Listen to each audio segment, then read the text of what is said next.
Don't forget to subscribe and press the bell icon to never miss a video from testbook.com.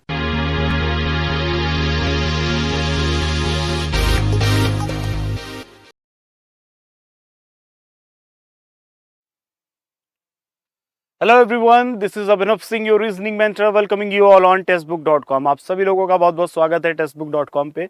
और मेरा नाम है अभिनव सिंह राजावत, मैं आपका रीजनिंग मेंटर हूं और आप सभी लोगों के साथ एक बार फिर से कनेक्ट हो रहा हूं आज की इस क्लास में डिस्कस करने के लिए सर्कुलर अरेंजमेंट के क्वेश्चंस को कैसे सॉल्व किया जाए। सिटिंग अरेंजमेंट काफ़ी इंपॉर्टेंट हो चला है, एसएससीज और रेलवेज में भी काफ़ी पूछा जा रहा है, बैंकिंग में तो पहले से ही वो काफ़ी वेटेज वाला टॉपिक रहता था। इन क्वेश्चंस को हम कैसे सॉल्व करें, कैसे जल्दी सॉल्व करें, किस स्टेटमेंट से शुरुआत करें, रिएक्ट कब करें, कौन सी स्टेटमेंट आपके लिए ज़्यादा ज़रूरी है, कौन सी स्टेटमेंट को आप बाद में यूज़ करेंगे, बहुत सारे और भी प्रश्न रहते हैं। कंजंक्शन से रिलेटेड, स्टेटमेंट से रिलेटेड, स्टेटमेंट समझ में नहीं आता किसके बारे में बोला जा रहा है। तो ये सारी समस्याओं का अंत हो जाएगा इस क्लास में, लेकिन उसके पहले आप सभी लोग पेन पेपर ले लीजिए, क्योंकि जो भी मैं यहाँ पर क्वेश्चन डिस्कस करूँगा उन सभी में जो भी मैं आपको पॉइंट्स बताऊँगा वो आप पॉइंट नोट करते रहिएगा, जो आपको काफ़ी हेल्प करेगा। तो चलिए शुरू करते हैं सेशन को। आज हम लोग यहाँ पर सर्कुलर सीटिंग अरेंजमेंट के कुछ क्वेश्चंस की प्रैक्टिस करेंगे और मैं आपको बताऊंगा कि आपको स्टेटमेंट को कैसे पढ़ना है, किस स्टेटमेंट से शुरुआत करनी है और क्या बातें ध्यान में रखनी है, जिससे आप अरेंजमेंट जल्दी बना सकें, सटीक बना सकें और पॉसिबिलिटी वाले डायग्राम्स को बनाने से कैसे बचा जा सके। ठीक है, तो चलिए देखते हैं। तो फर्स्ट ऑफ ऑल पहला क्वेश्चन देखो आपके स्क्रीन पर ये रहा। इसमें बताया जा रहा है कि 6 लोग हैं जिनके नाम है T, U, V, X, Y and Z. Okay, इतने सारे लोग हैं। ठीक है, 6 लोग हैं। ये एक राउंड टेबल के चारों तरफ बैठे हुए हैं और सबका फेस सेंटर की तरफ है। इतनी चीज आप समझ गए। ये भूमिका बनाई जा रही है कि भैया इतने लोग हैं, एक राउंड टेबल के चारों तरफ बैठे हैं, फेस किधर करके बैठे हैं, ये सब बताया जा रहा है। समझ लिया। फिर आगे कहता है यू और वी जो है वो इमीडिएट नेबर हैं एक्स के। तो क्या हम इससे शुरुआत कर सकते हैं? Kind of. आगे बढ़ते हैं। U sits immediate right of X, ये ठीक है, ये इंफॉर्मेशन अच्छी है। फिर टी सिट्स डायगोनल अपोजिट या diametrically opposite to V but not near to Z. तो स्टेटमेंट छोटा है, पहला क्वेश्चन है, इसीलिए बहुत आसानी से आप लोग बना सकते हो इसको। आइए देखते हैं सबसे पहले क्या करना होगा। सबसे पहले तो 6 लोगों की आप पोजीशन बनाओगे। कितने लोगों की? 6 लोगों की। अब 6 लोगों की पोजीशन आपको बनानी है, तो 1 2 3 4 5 6, ये 6 लोगों की मैंने पोजीशन बना दी। सबका फेस किधर है? सेंटर की तरफ है। बहुत सारे बच्चे कंफ्यूज रहते होंगे राइट और लेफ्ट में, तो मैं बता देता हूं कि जब भी किसी के राइट में जाना होगा, किसी के भी राइट में, यहाँ वाले व्यक्ति के राइट में, यहाँ वाले व्यक्ति के राइट में, यहाँ वाले व्यक्ति के राइट में या यहाँ वाले व्यक्ति के राइट में, किसी के भी राइट में, राइट का मतलब होता है एंटी क्लॉकवाइज घूमना। यहाँ रखोगे एंटी क्लॉकवाइज घूमोगे, यहाँ रखोगे एंटी क्लॉकवाइज घूमोगे, यहाँ रखोगे एंटी क्लॉकवाइज घूमोगे। अगर सेंटर की तरफ फेस है और आपको किसी के राइट में जाना है, मतलब एंटी क्लॉकवाइज घूमना है। नोट कर लीजिए इस बात को। और अगर किसी के लेफ्ट में जाना है तो उल्टा। उल्टा क्या? बिल्कुल सही समझे, क्लॉकवाइज। अगर यहाँ पर कोई व्यक्ति है और उसके अगर मुझे लेफ्ट में जाना है तो मैं क्लॉकवाइज घूमना शुरू करूंगा। यहाँ पर कोई व्यक्ति है, उसके लेफ्ट में जाना है तो क्लॉकवाइज घूमना शुरू करेंगे। कहीं पर भी कोई व्यक्ति अगर है जिसके लेफ्ट में जाना है तो हम क्लॉकवाइज घूमना शुरू करेंगे। ठीक है, अब देखते हैं यहाँ पर आपको क्या क्या इंफॉर्मेशन दी गई है। सबसे पहले U and V are immediate neighbour of X. X के पड़ोसी हैं दोनों, तो एक्स यहाँ पे लिख करके उनका पड़ोसी बनाया जा सकता है, यहाँ पर रख के उनका पड़ोसी बनाया जा सकता है, यहाँ पर भी रख के बनाया जा सकता है। तो क्या हम इस स्टेटमेंट से शुरुआत करें? नहीं, पेशेंस, तुरंत रिएक्ट नहीं करना है। आगे पढ़ते हैं।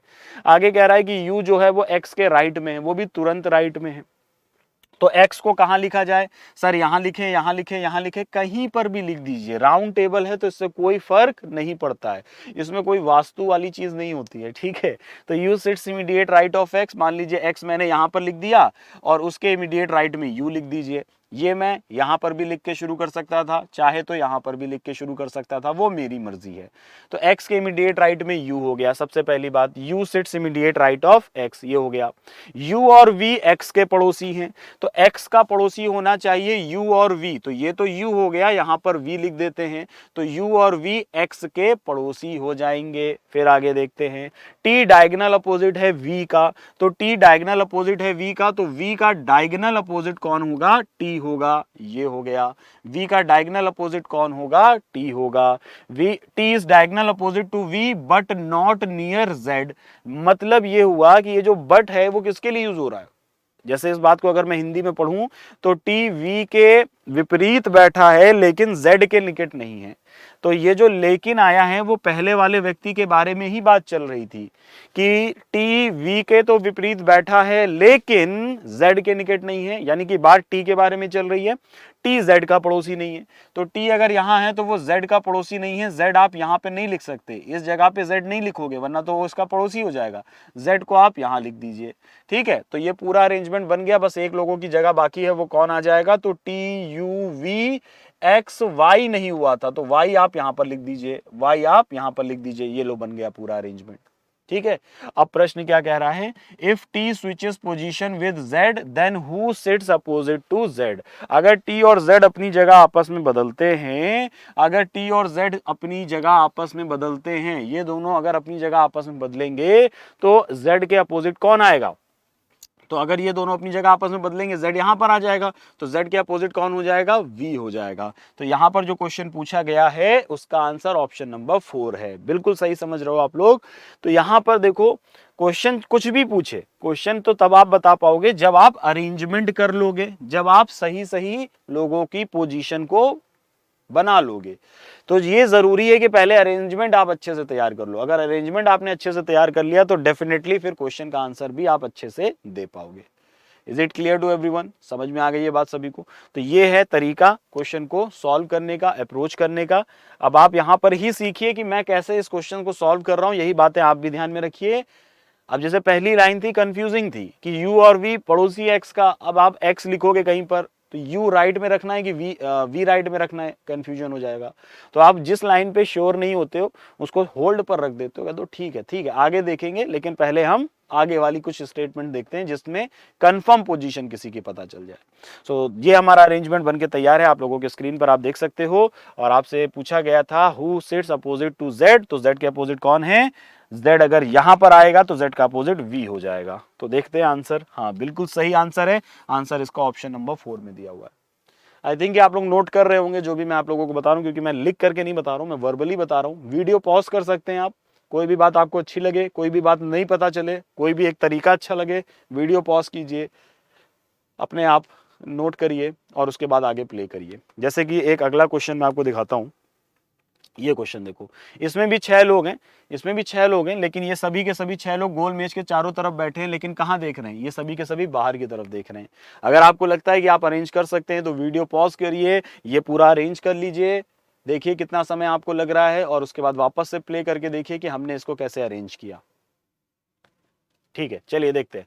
तो सबसे पहले तो 6 लोग होने चाहिए, तो 1 2 3 4 5 6, ये 6 लोगों की मैंने पोजीशन बना दी। ये सभी के सभी 6 लोग किधर हैं, ये सभी के सभी 6 लोग जो हैं वो बाहर की तरफ देख रहे हैं, ये सभी के सभी 6 लोग बाहर की तरफ देख रहे हैं।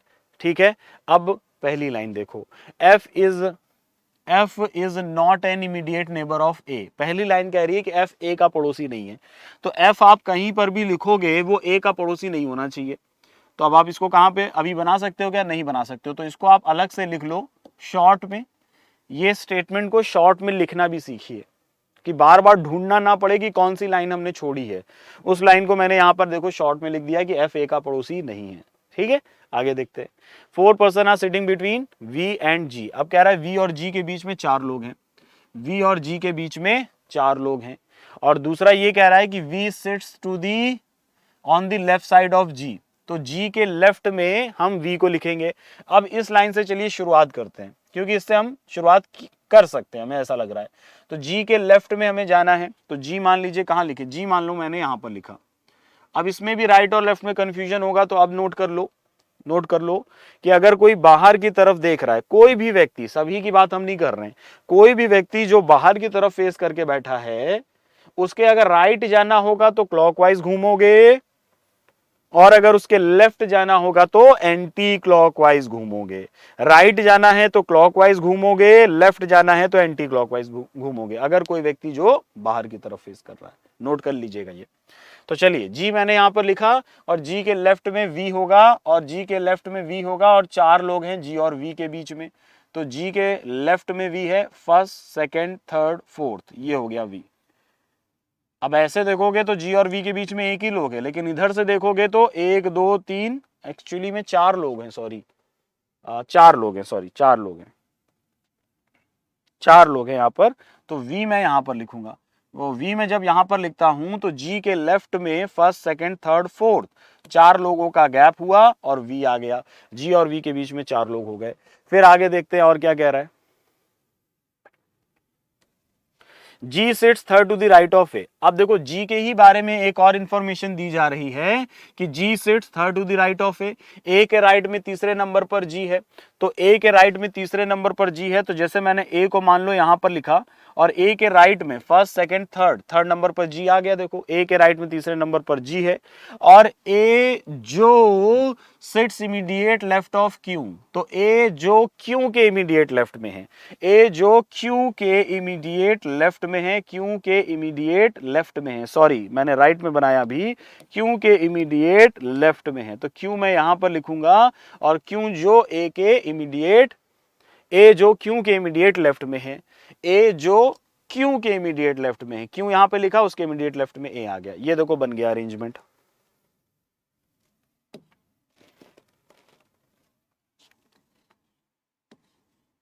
ये हो गया, इतना पूरा हमने यहां पर बना दिया।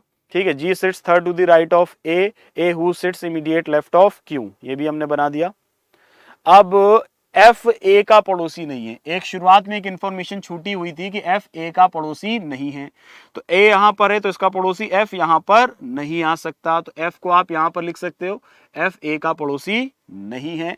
ये पूरा हमने बना लिया। अब बचती है जगह की बात, तो कौन बच रहा है, ए है, वी है, बी कहीं नहीं दिख रहा था, तो बी को आप यहां पर बना सकते हो, बी कहीं नहीं दिख रहा था, बी को आप यहां पर बना सकते हो। ये देखो ये बी हो गया, बन गया पूरा का पूरा अरेंजमेंट। अब यहां पर देखिए क्वेश्चन पूछ रहा है how many person are sitting between F and Q, F और क्यू के बीच में कितने लोग हैं। अब देखो इसमें क्लॉकवाइज और एंटी क्लॉकवाइज दोनों तरफ से देखा जा सकता है। जैसे एफ और क्यू के बीच में यहां पर देखोगे तो कोई नहीं बैठा है, ये तो पड़ोसी हो गए, और लेकिन अगर आप यहां से देखोगे तो चार लोग हैं, एफ और क्यू के बीच में यहां से देखोगे तो चार लोग हैं, एक दो तीन चार, तो चार होगा या तो इमीडिएट होगा।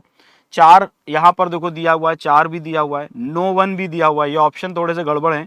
ठीक है, चार भी दिया है, नो वन भी दिया है। अगर आपसे पूछा जाता कि एफ और क्यू के बीच में कितने लोग हैं, अगर एफ से हम क्लॉकवाइज गिनेंगे तो, या एफ से राइट साइड से गिनेंगे तो एफ से राइट साइड से गिनेंगे तो एक दो तीन चार लोग हैं। अगर ऐसा पूछा जाता कि एफ और क्यू के बीच में कितने लोग हैं, अगर हम एफ से काउंट करें एंटी क्लॉकवाइज या एफ से लेफ्ट की तरफ जाते हुए काउंट करें तो एफ से लेफ्ट की तरफ या एंटी क्लॉकवाइज घूमेंगे तो कोई नहीं है, तो या तो कोई नहीं है या तो चार लोग हैं। आंसर देखें यहाँ पर क्या दिया हुआ है, आंसर दिया हुआ है दो लोग, नहीं आंसर यहाँ पर गलत हाईलाइटेड है। एफ और क्यू के बीच कितने व्यक्ति हैं, नहीं दो लोग नहीं हैं, इमीडिएट हैं। ठीक है, सभी लोग बाहर की तरफ देख रहे हैं, एक बार मैं फिर से चेक कर लेता हूं। सर्कुलर टेबल है, सब लोग बाहर की तरफ देख रहे हैं, ठीक है। एफ ए का पड़ोसी नहीं है, ठीक है। 4% sit between V and G, V sits on the left side of G, तो जी यहां पर लिखा, इसके लेफ्ट साइड में घूमेंगे तो एक दो तीन चार, चार लोग आ जाएंगे वी और जी के बीच में, ये बिल्कुल सही है। जी ए के राइट में थर्ड नंबर पर है, जी जो है राइट ऑफ ए के राइट में फर्स्ट सेकंड थर्ड तीसरे नंबर पर है। A who is immediate left of Q, तो ए क्यू के इमीडिएट लेफ्ट में है, तो क्यू यहां लिखेंगे, इमीडिएट लेफ्ट में आ जाएगा, ये ठीक है। अरेंजमेंट सही बना है, इसमें कोई कंफ्यूजन नहीं है। ठीक है, चलिए आगे बढ़ते हैं। ओके, तो अब यहां पर देखो ये क्या कह रहा है, इसमें आपको ये बताया जा रहा है कि टेक्स्ट बुक पास आपकी कैसे हेल्प कर सकता है। देखो भाई, टेक्स्ट बुक पास बहुत जरूरी है आप सभी लोगों के लिए, जितने भी लोग प्रैक्टिस कर रहे हो। आपको ये चीज समझ में आ रही होगी कि सीटिंग अरेंजमेंट का अगर क्वेश्चन है तो हर एक क्वेश्चन जो होगा वो सेम कंडीशन पर बेस्ड नहीं होगा। आपने एक क्वेश्चन की प्रैक्टिस करी, फिर आप दूसरे टाइप का क्वेश्चन, फिर आप तीसरे टाइप का क्वेश्चन लेना चाहोगे, हर एक क्वेश्चन अलग अलग टाइप का होता है। अब आपको इसमें ये चीज समझनी होगी कि जो टेक्स्ट बुक पास आप लोगे उसमें आपको बहुत सारे क्वेश्चन मिलेंगे प्रैक्टिस करने के लिए, और इस टाइप के क्वेश्चन पे कमांड हासिल करने के लिए ऐसा होना भी चाहिए कि आपको बहुत सारे क्वेश्चन प्रैक्टिस करने होंगे। इसमें अगर आप देखोगे कि ASR पास का कूपन कोड अप्लाई करके अगर आप लेते हो तो आपको काफी डिस्काउंट मिल जाता है। यहाँ पर देखिए 399 वाला पास आपको 280 में मिल जाता है, 699 वाला आपको 490 का मिल जाता है। अब आप कहोगे सर इन दोनों पास में फर्क क्या है, तो यहाँ पर वैलिडिटी का फर्क है, ड्यूरेशन का फर्क है। अगर आप एक साल की वैलिडिटी वाला पास लेते हो, जिसमें अभी ऑफर चल रहा है, अगर आप अभी ये वीडियो देख रहे होगे तो 18 मंथ के लिए मिल रहा है। है ना, 1 साल की वैलिडिटी वाला जो पास है उसमें 6 मंथ आपको एक्स्ट्रा मिल रहे हैं। 18 महीने तक आप जितनी बार चाहें उतने एग्जाम्स के टेस्ट लगा सकते हैं, किसी भी एग्जाम को टारगेट करते हुए कितने भी चाहो तो टेस्ट लगा सकते हो। तो वो आपको 280 का मिल जाएगा। और 3 साल की वैलिडिटी वाला जो पास होता है हमारा 699 का, वो आपको 490 का मिल जाएगा। तो कूपन कोड याद रखिएगा, कूपन कोड आपका क्या है, ASRPASS, ये मेरा कूपन कोड है। आपको पता होना चाहिए कि हमारे पास 26,000 से ज़्यादा जो है वो मॉक टेस्ट अवेलेबल हैं, और वो भी जो 400 से ज़्यादा एग्जाम्स को कवर करते हैं। SSC, railway, banking, UPSC, insurance, defence, police, teaching और स्टेट गवर्नमेंट, इन सभी एग्जाम्स को टारगेट करते हुए। एक बात और मैं आपको बता देता हूँ यहाँ पर, ये देखो भाई, वेबसाइट पे आपको जाना है। ये देखिए भाई, टेक्स्ट बुक की वेबसाइट है, होम पेज पर है हम, और होम पेज पे आपको बस जाना है। कैसे एनरोल करना है वो मैं आपको बता देता हूँ, ठीक है। आई थिंक यहाँ पर रुको, नेटवर्क का इश्यू आ रहा है क्या, ठीक है। यहाँ पर देखो, आपको मंथली टेक्स्ट बुक पास 299 का मिलता है, वो मैं नहीं सजेस्ट करूँगा, आपको भी पता है ये आपके काम का नहीं होगा, ठीक है। आपको थोड़ा सा ज़्यादा ड्यूरेशन का चाहिए, ठीक, अभी आप देख पा रहे होंगे। तो देखिए, मंथली टेक्स्ट बुक पास नहीं, ये वाले पास की मैं बात कर रहा था, गोल्डन टिकट है, 18 मंथ की वैलिडिटी आपको मिलेगी, 399 का पास है। इसमें आपको कूपन कोड अप्लाई करना है। यहाँ पर ये देखो, अप्लाई कूपन करेंगे, अप्लाई कूपन करेंगे, ये थोड़ा सा इधर आ जाएगा नीचे की तरफ। यहाँ पर आपको एंटर करना है मेरा कूपन कोड ASRPASS।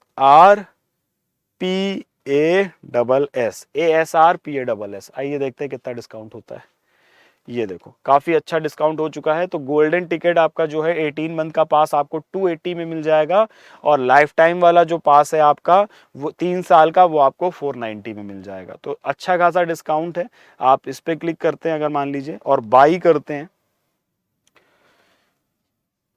ओके। जब आप बाई करते हो तो ये देखो, आपके पास पेमेंट करने के ऑप्शंस बहुत सारे हैं। 280 रुपीज़ गूगल पे कर सकते हो, फ़ोन पे कर सकते हो, वैलेट से कर सकते हो, debit card, credit card, UPI, net banking, जिससे चाहे आप उससे पेमेंट कर सकते हैं। मेरे बताने का मकसद ये है कि देखो, टेक्स्ट बुक पास आपके पास होगा तो आपके पास बहुत सारे क्वेश्चंस होंगे, बहुत सारे क्वेश्चंस होंगे, तो आप उसकी प्रैक्टिस कर सकते हो, और प्रैक्टिस करोगे तो डेफिनेटली आप अपने आप में इम्प्रूवमेंट महसूस करोगे। चलिए आगे बढ़ते हैं अभी। तो ये मैंने आपको बता दिया। अब देखो, ये 8 लोगों का एक क्वेश्चन आया है, ठीक है। ये 8 लोग हैं, ये 8 लोग हैं जिनके नाम आपको दिए गए हैं। ये भी एक राउंड टेबल के चारों तरफ बैठे हुए हैं, लेकिन ये सब कहाँ देख रहे हैं, आउटसाइड। ये जानकारी आपको बताई जाएगी, इसलिए इसको पढ़िएगा ध्यान से। अपने मन से नहीं सपोज करेंगे कि इनसाइड देख रहा है कि आउटसाइड देख रहा है, ठीक है। तो यहाँ पर देखा आपने, सर्कुलर टेबल है, आउटसाइड देख रहे हैं सभी, और इसमें अब आपको इन्फॉर्मेशन देना शुरू कर रहा है कि कौन कहाँ बैठेगा। तो सबसे पहले 8 लोगों की आप जगह बनाओगे, 1 2 3 4 5 6 7 8। ये देखिए, ये मैंने ऐसे बनाया 8 लोगों की पोजीशन। ये सभी कहाँ देख रहे हैं, ये सभी बाहर की तरफ देख रहे हैं। तो मैं ऐसे एरो बना दे रहा हूं ताकि राइट लेफ्ट में आपको कोई कंफ्यूजन ना हो। पहली line, M is sitting opposite to N, M N का अपोजिट है, वो तो कहीं पे भी हो सकता है। N who is sitting second to the left of Q, तो N के बारे में बताया गया है कि N जो सेकेंड लेफ्ट में है Q से। ये डेफिनेट इंफॉर्मेशन है, यहां से हम शुरुआत कर सकते हैं। आप चाहो तो वीडियो पॉज करके पूरा अपने आप बना लो, फिर वापस से प्ले करके चेक करो कि आपने सही बनाया कि नहीं बनाया। तो देखो, M is opposite to N, और N जो है वो Q के लेफ्ट में है, तो Q को मैं कहीं पर भी लिख सकता हूं, कहीं पर भी, कहीं पर भी, कहीं पर भी। मान लो यहां लिख दिया मैंने, तो Q मैंने यहां पे लिखा है, और Q के लेफ्ट में N है, ठीक है। N who is sitting second to the left of Q, तो Q के सेकेंड लेफ्ट में N आ जाएगा, जो कि यहां पर होगा। N Q के लेफ्ट में दूसरे नंबर पर है सबसे पहले तो, और M जो है वो N का अपोजिट है, तो N का अपोजिट है M, यहां पर लिख देंगे M। M जो है वो N का अपोजिट हो जाएगा। फिर आगे, R is second to the right of M, M के सेकेंड राइट में R है, तो M यहां पर है सेकेंड राइट में, राइट मतलब इस तरीके से घूमोगे, फर्स्ट सेकेंड, यहां पर R आ जाएगा। R जो है M के राइट में है दूसरे नंबर पर, आपको बताया गया था। फिर बोल रहा है हु इज, M के बाद हु लिखा हुआ है, ये जो हु है वो M के लिए यूज हो रहा है। M is immediately between S and T, तो M S और T का पड़ोसी है, तो इन दोनों में से कोई एक S होगा, कोई एक T होगा। S और T का ये पड़ोसी है, ठीक है, S और T का पड़ोसी है। तो S अगर यहां पर है तो T यहां पर है, और S अगर यहां पर है तो T यहां पर है। S और T का पड़ोसी है M। P is sitting between R और N, तो P R और N का अपोजिट, R और N के बीच में, सॉरी, तो P को हम यहां पर लिख सकते हैं। क्यों?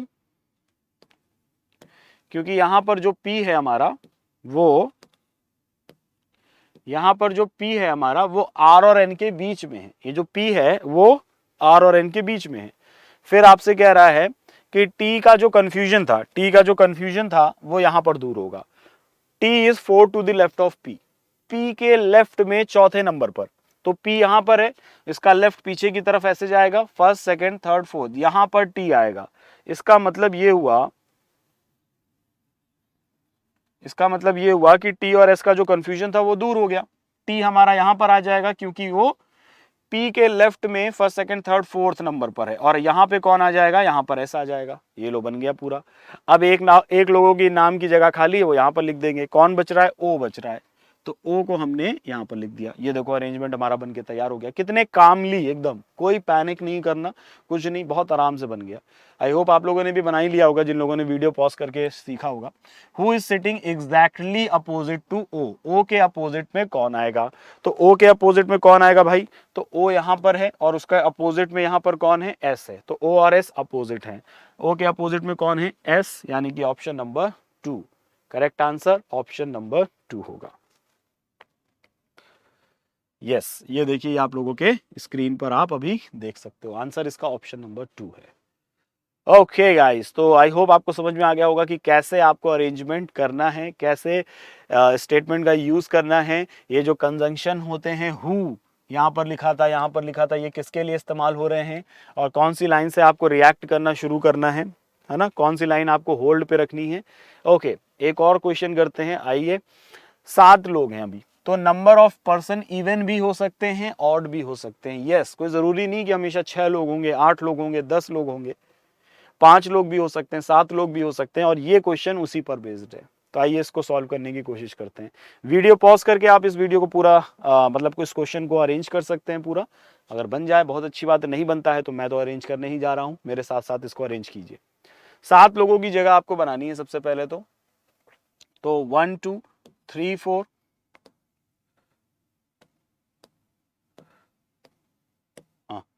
1 2 3 4 5 6, सातवां कहाँ बना दें सर, 1 2 3 4 5 6 तो हो गया, सातवां कहाँ बना दे सर, तो कहीं पर भी एक जगह बढ़ा दो, कहीं पर भी।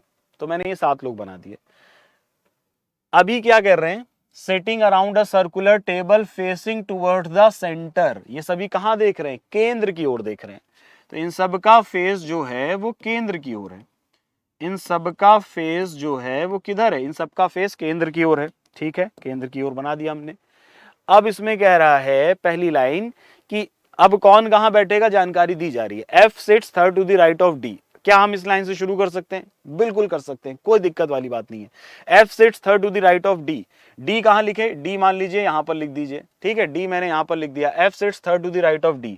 D के राइट में जब आप घूमोगे इस तरीके से, फर्स्ट सेकंड थर्ड, यहां पर F आ जाएगा। F sits third to the right of D। F जो है वो D के राइट में तीसरे नंबर पर है। F sits third to the right of D, पहली लाइन थी, बिल्कुल बन गई। फिर कहता है कि 2 people sit between C and F। C और F के बीच में 2 लोग हैं, तो C और F के बीच में 2 लोग हैं, तो C से 1-2 गैप के बाद यहां पर तो हम रख नहीं सकते क्योंकि D बैठा हुआ है। C से इधर जाइए, F से ऊपर जाइए, 1-2 गैप के बाद C आ जाएगा, तो C और F के बीच में 2 लोग आ जाएंगे इधर से, तो C और F के बीच में 2 लोग हो गए। और पहली वाली लाइन जो थी F sits third to the right of D, वो भी हमने बना दी है। अब आ गया, और क्या कह रहा है,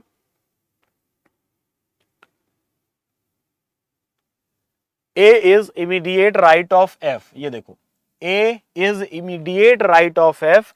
F के इमीडिएट राइट में A है, A immediate right of F, और एंड आगे दिया हुआ है। ये जो एंड है ये किसके लिए यूज हो रहा है, पहले वाले व्यक्ति के लिए जिसके बारे में बात की जा रही थी, अभी बात रोकी नहीं गई है।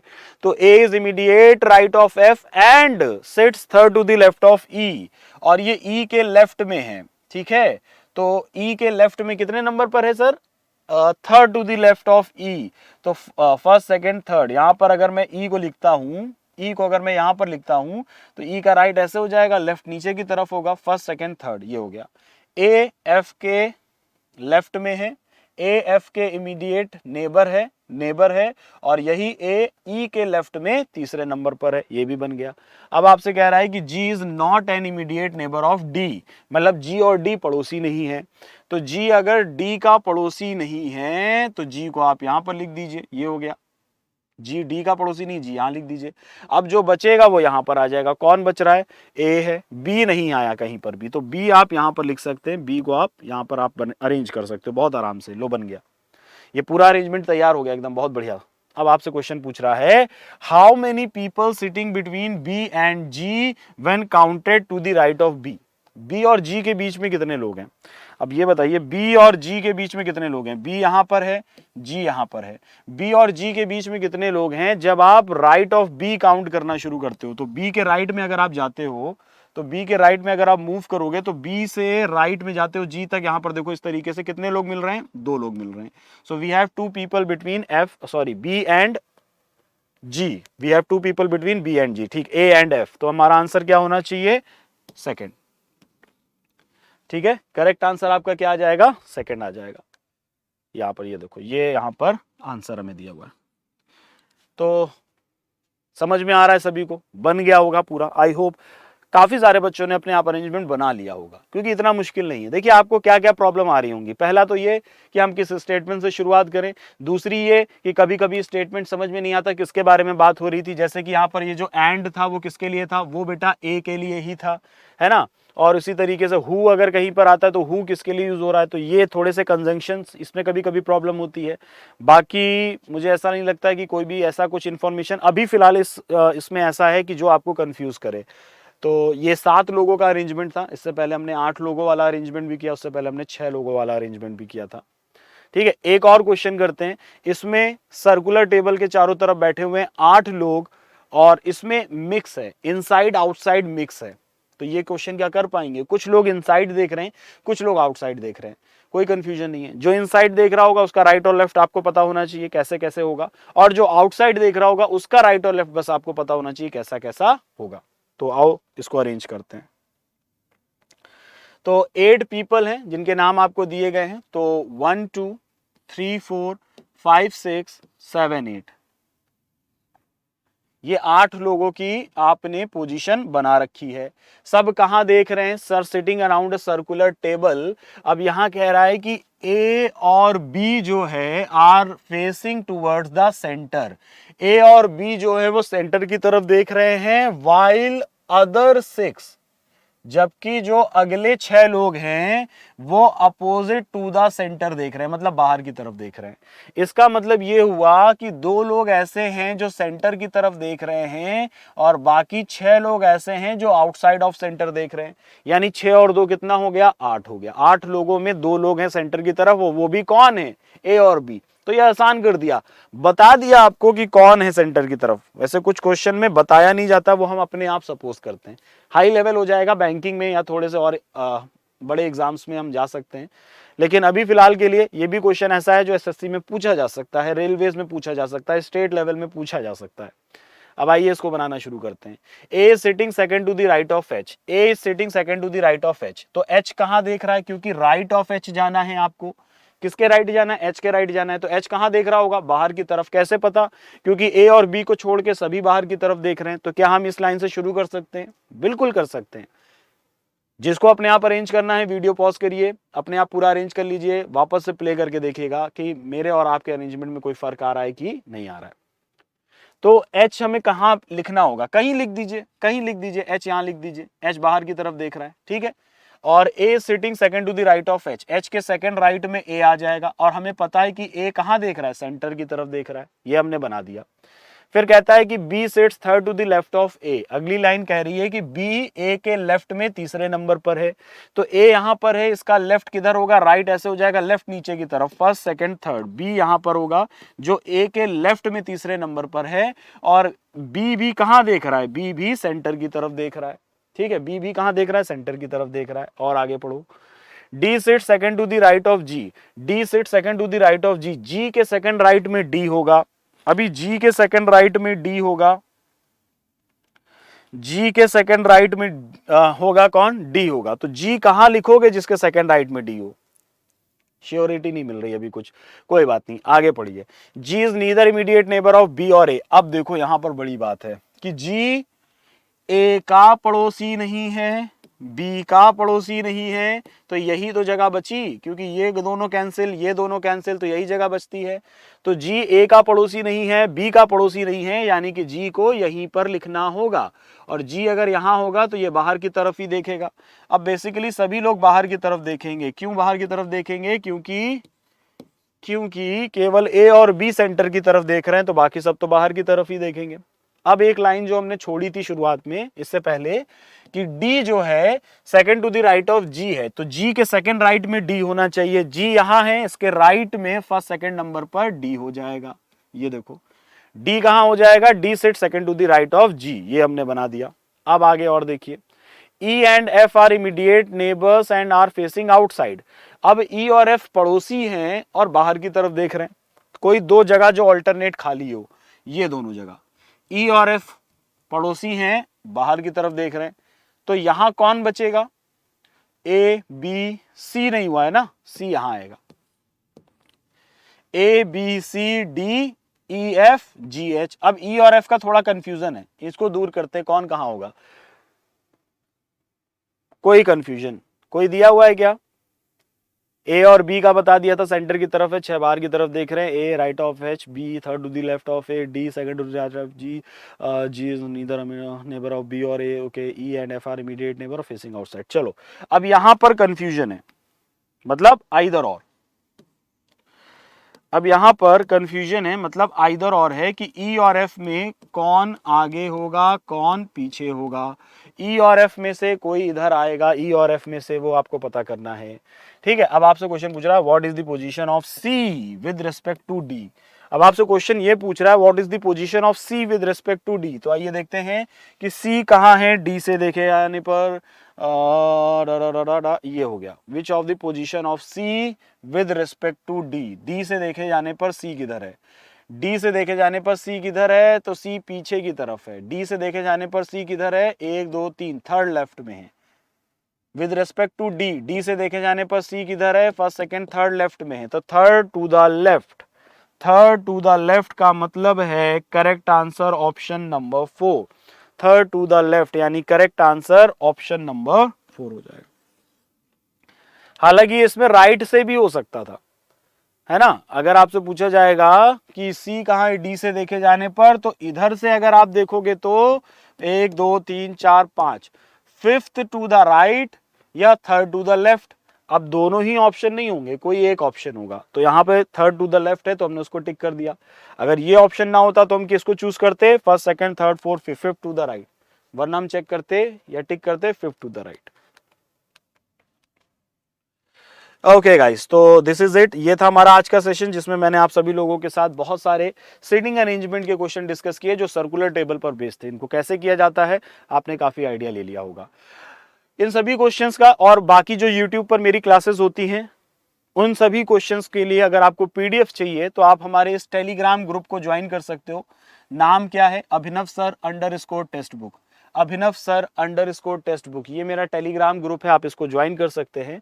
यहाँ आपको डेली पीडीएफ्स मिल जाते हैं हमारे यूट्यूब के सभी सेशंस के, quizzes, weekly group discussion. Directly आप मेरे साथ इंटरेक्ट कर सकते हो, पोल का फीचर हम यूज़ करते हैं, डायरेक्टली आप मेरे साथ इंटरेक्ट कर सकते हो। अभी आप तैयारी करोगे, तैयारी करते समय कभी कोई समस्या आती है, कभी कहीं पर आप स्टक करते हो, कभी आपको कुछ सजेशन चाहिए, तो आप डायरेक्टली मुझसे बात कर सकते हो। और मुझसे बात करने के लिए आपको मेरे साथ इस ग्रुप में होना चाहिए। तो अभिनव सर _ टेक्स्ट बुक टेलीग्राम पर मेरे ग्रुप को ज्वाइन कर लीजिए। और टेक्स्ट बुक पास जो मैंने आपको बताया कि आप लोगों को प्रैक्टिस करनी है, और प्रैक्टिस करने के लिए टेक्स्ट बुक का मॉक आपको लगाना चाहिए। और उसके लिए आपको पहले क्या करना पड़ेगा? टेक्स्ट बुक पास लेना पड़ेगा। टेक्स्ट बुक पास जब लीजिएगा, ये कूपन कोड अप्लाई कीजिएगा, डिस्काउंट मिल जाएगा, ASRPASS। So guys, I hope आपको समझ में आ गया होगा हमारी आज की क्लास में जो मैंने आप लोगों के साथ डिस्कस किया। इसी तरीके से हमारे साथ जुड़े रहिए और बाकी के अपने जो रीजनिंग के डाउट्स हैं उनको दूर करते रहिए। हर एक टॉपिक पे हमारे पास क्लासेस अवेलेबल हैं, हर एक एग्जाम्स को टारगेट करते हुए क्लासेस अवेलेबल हैं। तो बस आपको पढ़ना है, सीखना है, प्रैक्टिस करनी है और सिलेक्शन लेना है। तो आज के लिए बस इतना ही। मिलते हैं नेक्स्ट क्लास में किसी दूसरे टॉपिक के साथ। तब तक के लिए अपना ख्याल रखिए, घर पे रहिए, सेफ रहिए, हेल्दी रहिए। और अगर ये क्लास आपको अच्छा लगा हो तो इसको शेयर कीजिएगा अपने सभी दोस्तों के साथ और कमेंट बॉक्स में बताइएगा कि वीडियो कैसा लगा। Thank you, thanks for watching.